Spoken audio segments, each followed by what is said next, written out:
Separating ground and neutral wires is crucial in subpanels to prevent ground loops. In the main panel, the neutral and ground wires are connected to the same grounding electrode conductor. However, in subpanels, the neutral and ground wires must be kept separate. Ground loops can create unwanted current flow and potential electrical hazards. Ground rods provide a low resistance path for electricity to flow to the ground in the event of a fault. The National Electrical Code requires that all detached structures, including barns, have their own ground rod.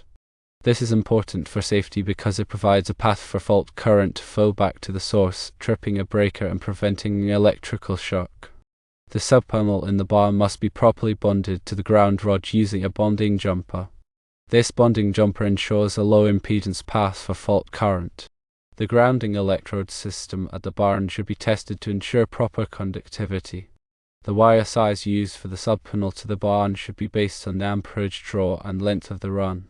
Using the incorrect wire size can lead to overheating and potential fire hazards.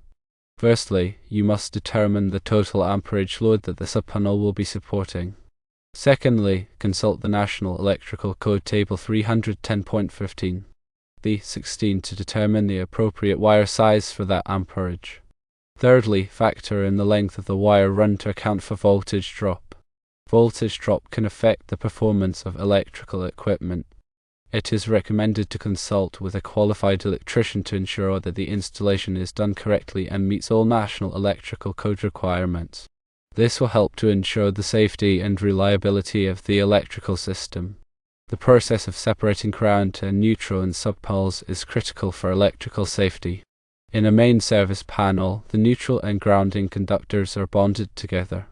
This means they are physically connected, establishing a common reference point for voltage. A connection between the neutral and ground is usually achieved through a bonding screw or strap within the main panel. This bond ensures that in a normal operating condition, there is minimal voltage difference between the neutral and ground. The purpose is to provide a low impedance path for fault current to return to the source, which helps to quickly trip a circuit breaker or fuse, disconnecting the circuit and preventing electrical shock or fire. In a subpanel, however, this bond between the neutral and ground must be removed. The neutral conductor must be isolated from the subpanel enclosure and the grounding system. This separation is essential to prevent the flow of neutral current through the grounding conductors. When the neutral and ground are bonded in more than one location, a parallel path for neutral current is created. This can lead to several problems. Firstly, stray current on the grounding conductors can interfere with sensitive electronic equipment, causing malfunction or damage. Secondly, the grounding conductors are not designed to carry continuous neutral current. This can cause them to overheat, potentially leading to a fire. Thirdly, the presence of neutral current on the grounding conductors can create a shock hazard. If someone comes into contact with a grounding conductor carrying neutral current, they could receive an electrical shock. To ensure proper separation, the neutral conductor in the subpanel must be connected to a dedicated neutral busbar that is isolated from the subpanel enclosure. The grounding conductors, on the other hand, must be connected to a separate grounding busbar that is bonded to the subpanel enclosure in the grounding electrode system, such as ground rods. The grounding electrode system provides a direct connection to the earth, offering a low impedance path for fault current to dissipate. Ground rods are commonly used as grounding electrodes, especially for detached structures like garages and barns. The National Electrical Code typically requires that detached structures have their own grounding electrode system. This is because the grounding conductor that runs from the main panel to the detached structure may not provide a sufficiently low impedance path for fault current, especially over longer distances. A ground rod is typically a copper or copper-clad steel rod that is driven into the earth. The rod provides a large surface area for contact with the soil, which helps to reduce the impedance of the grounding path. The National Electrical Code specifies the minimum size and length of ground rods, as well as the requirements for their installation. Typically, 2 ground rods are installed at least 6 feet apart to further reduce the grounding impedance. The grounding electrode conductor connects the grounding busbar in the subpanel to the ground rod or rods. This conductor must be sized appropriately to handle the potential fault current. The National Electrical Code provides tables for determining the correct size of the grounding electrode conductor based on the size of the service entrance conductors. In addition to ground rods, other types of grounding electrodes may be used, such as ground plates or underground metallic water pipes. However, the use of metallic water pipes as grounding electrodes is subject to certain restrictions and may not be permitted in all jurisdictions. The effectiveness of a grounding system depends on several factors, including the soil conductivity, the type of grounding electrode used, and the quality of the connections. Soil conductivity varies depending on the moisture content, mineral composition, and temperature. Dry, sandy soil has a higher impedance than moist, clay soil. Therefore, it is important to select a grounding electrode that is appropriate for the soil conditions. Regular inspection and testing of the grounding system are essential to ensure its continued effectiveness.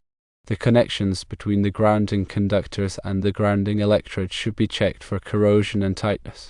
The impedance of the grounding system should also be measured periodically to verify that it is within acceptable limits. If the impedance is too high, it may be necessary to add additional grounding electrodes or improve the existing connections. When running a subpanel from a detached garage to a barn, you are essentially extending the electrical service from one structure to another. This requires careful planning and execution to ensure safety and compliance with the National Electrical Code.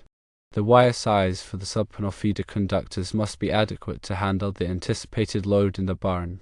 The National Electrical Code provides guidelines for calculating the load and selecting the appropriate wire size.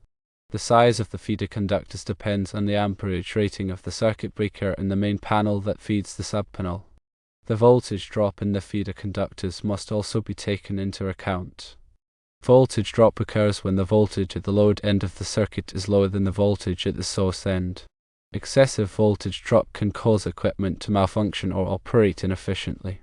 The National Electrical Code recommends limiting voltage drop to no more than 3% for branch circuits and 5% for feeders. To minimize voltage drop, it may be necessary to use larger conductors. The type of wiring method used for the subpanel feeder conductors must also be appropriate for the application. Underground wiring is typically used for runs between buildings.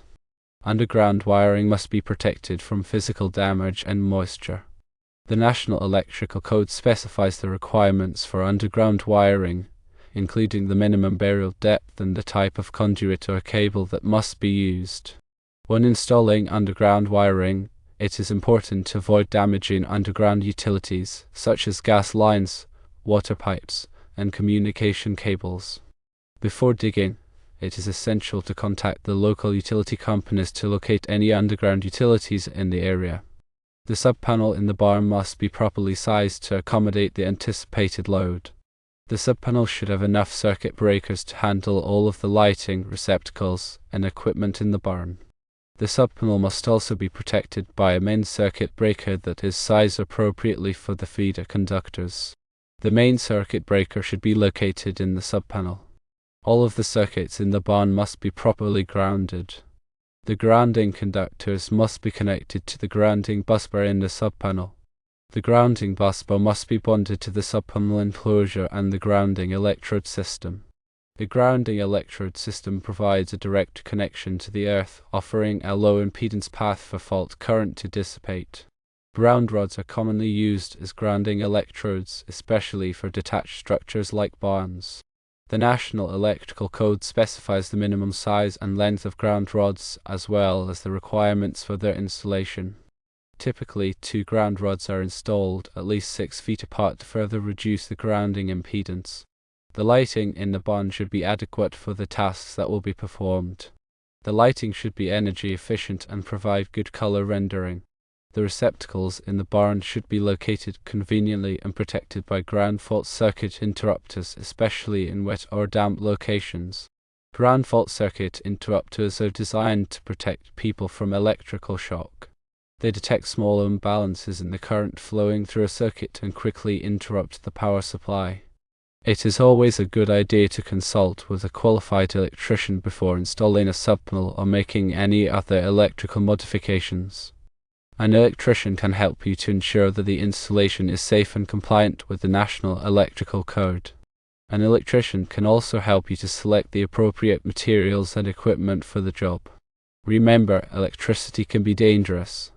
Always take precautions to protect yourself from electrical shock. Firstly, turn off the power to the circuit before working on it. Secondly, use insulated tools. Thirdly, wear rubber gloves and shoes. Fourthly, never work on electrical equipment in wet or damp conditions. Fifthly, if you are not comfortable working with electricity, hire a qualified electrician. Properly installing and maintaining electrical systems is essential for safety and reliability. By following the guidelines in the National Electrical Code and consulting with a qualified electrician, you can help to ensure that your electrical system is safe and efficient. Remember that electrical codes and regulations can vary depending on your location. It is important to check with your local building department to determine the specific requirements in your area. The National Electrical Code is updated every 3 years, so it is important to stay current with the latest changes. The National Electrical Code is a comprehensive set of standards for electrical installations. It covers everything from wiring methods to grounding to overcurrent protection. The National Electrical Code is designed to protect people and property from electrical hazards. The National Electrical Code is not a law, but it is widely adopted by states and local jurisdictions. When adopted, the National Electrical Code becomes law. The National Electrical Code is enforced by electrical inspectors. Electrical inspectors are responsible for ensuring that electrical installations comply with the National Electrical Code. Electrical inspectors can issue permits and conduct inspections. If an electrical installation does not comply with the National Electrical Code, the electrical inspector can order it to be corrected. Failure to comply with an electrical inspector's order can result in fines or other penalties. The National Electrical Code is a valuable resource for electricians, contractors, and homeowners. It provides clear and concise guidance on how to install and maintain electrical systems safely and efficiently. By following the National Electrical Code, you can help to protect yourself and your property from electrical hazards. When working with electricity, always remember to be safe. Electricity can be dangerous.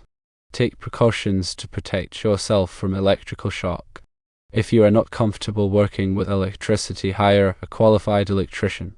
The information provided in this narration is intended for general guidance only and should not be considered a substitute for professional electrical advice.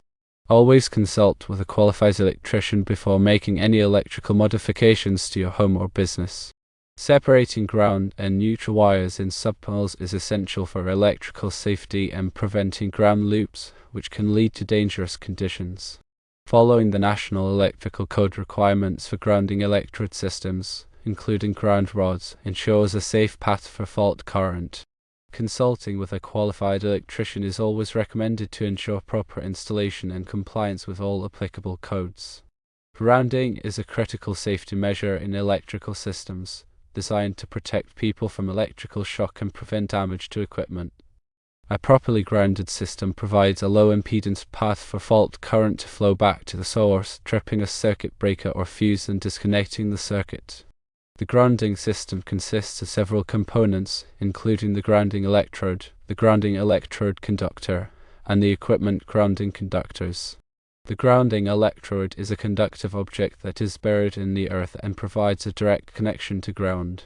Ground rods are the most common type of grounding electrode, but other types, such as ground plates and underground metallic water pipes, may also be used. The grounding electrode conductor connects the grounding electrode to the grounding busbar in the electrical panel. The equipment grounding conductors provide a path for fault current to flow from the equipment back to the grounding busbar. The equipment grounding conductors are typically bare or green insulated wires that are run along with the circuit conductors. Bonding is the process of connecting all of the metal parts of an electrical system together to create a continuous electrical path. Bonding helps to ensure that all of the metal parts are at the same potential, which reduces the risk of electrical shock. Bonding is required for all metal enclosures, raceways, and equipment that are likely to become energized. The size of the grounding conductors and bonding jumpers must be adequate to handle the potential fault current. The National Electrical Code provides tables for determining the correct size of the grounding conductors and bonding jumpers based on the size of the circuit conductors. The grounding system must be installed in accordance with the National Electrical Code and all applicable local codes. Improperly installed grounding systems can be ineffective or even dangerous. Regular inspection and testing of the grounding system are essential to ensure its continued effectiveness. The connections between the grounding conductors and the grounding electrodes should be checked for corrosion and tightness. The impedance of the grounding system should also be measured periodically to verify that it is within acceptable limits. If the impedance is too high, it may be necessary to add additional grounding electrodes or improve the existing connections. In addition to protecting people from electrical shock, grounding also helps to protect equipment from damage due to voltage surges.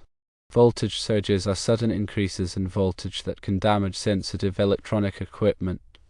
A properly grounded system provides a path for voltage surges to dissipate harmlessly into the earth. Surge protective devices are designed to protect equipment from voltage surges. Surge protective devices are typically installed at the service entrance and at branch circuits. Surge protective devices divert voltage surges to ground, protecting the equipment connected to the circuit. When selecting surge protective devices, it is important to choose devices that are rated for the expected voltage surges. The National Electrical Code provides guidance on the selection and installation of surge protective devices. Grounding and bonding are essential for electrical safety.